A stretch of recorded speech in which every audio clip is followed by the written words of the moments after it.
আসসালামু আলাইকুম রহমতুল্লাহ। আজকের ভিডিওর আলোচনার বিষয় হলো আব্দুল্লাহ আল মামুন।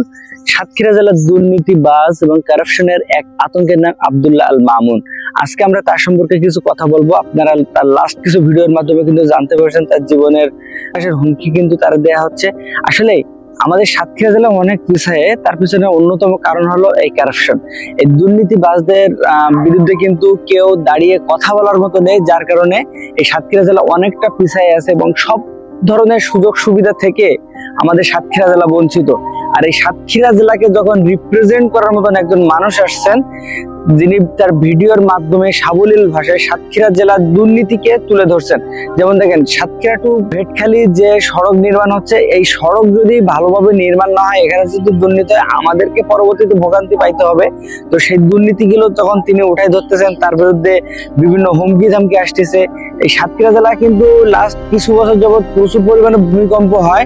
তার পিছনের অন্যতম কারণ হলো এই বালি উত্তোলন, মানে বালি খেকোদের বিরুদ্ধে যখন তিনি কথা বলতেছেন, তার বিরুদ্ধে কিন্তু হুমকি ধামকি দেওয়া শুরু করছে। এই যে কয়েকদিন আগেই কিন্তু 8 তারিখে উনি দেবাটা উপজেলার সামনে হাজির হওয়ার জন্য উনি একটা পোস্ট করছিলেন। সেইখানেও অনেক কথা কিন্তু তৈরি হয়েছিল, অনেক ধরনের কথাবার্তা বলছিলেন। তিনি যখন 650 জিবির ফাইল আপলোড করার বিষয়ে কথা বললেন, তখনই কিন্তু তাকে দমিয়ে দেওয়ার জন্য চেষ্টা করতেছে। আজকে এই সাতক্ষীরা জেলাকে রিপ্রেজেন্ট করার জন্য যে মানুষটা এত পরিমাণ পরিশ্রম করতেছেন, সেই মানুষটার বিরুদ্ধে আপনারা হুমকি ধামকি দিচ্ছেন।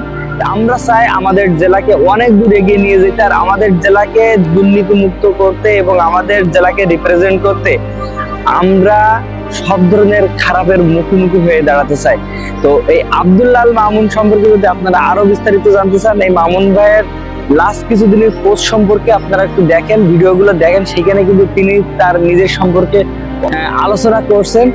আর আমরা একটা কথাই বলতে পারি যে ভালো কাজ করলে এমন বিপদ আপদ আসবে, যারা খারাপ মানুষ, বর্তমান সমাজে খারাপ মানুষের সংখ্যা অনেক, যার কারণে ভালো কাজ করাকে তারা সহ্য করতে পারে না এবং ভালো কাজ করতে গেলে তাদেরকে বিভিন্ন ভাবে রুখে দেওয়ার চেষ্টা করে। তা আব্দুল্লাহ আল মামুন ভাই, আপনাকে বলবো আমরা আসি আপনার পাশে, আপনি এগিয়ে যান এবং যারা এই দুর্নীতির সাথে যুক্ত আছে তাদের মুখোশগুলো ফাঁস করতে থাকেন। এই মুখোশ যাতে দ্রুত সবার মাঝে পৌঁছায় যায়, সে ব্যবস্থা ইনশাল্লাহ আমরা করব। আমরা আছি সত্যের পথে।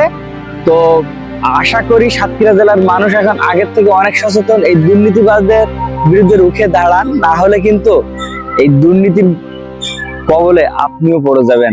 আজকের মতন এখানে বিদায় নিলাম। আল্লাহ হাফেজ।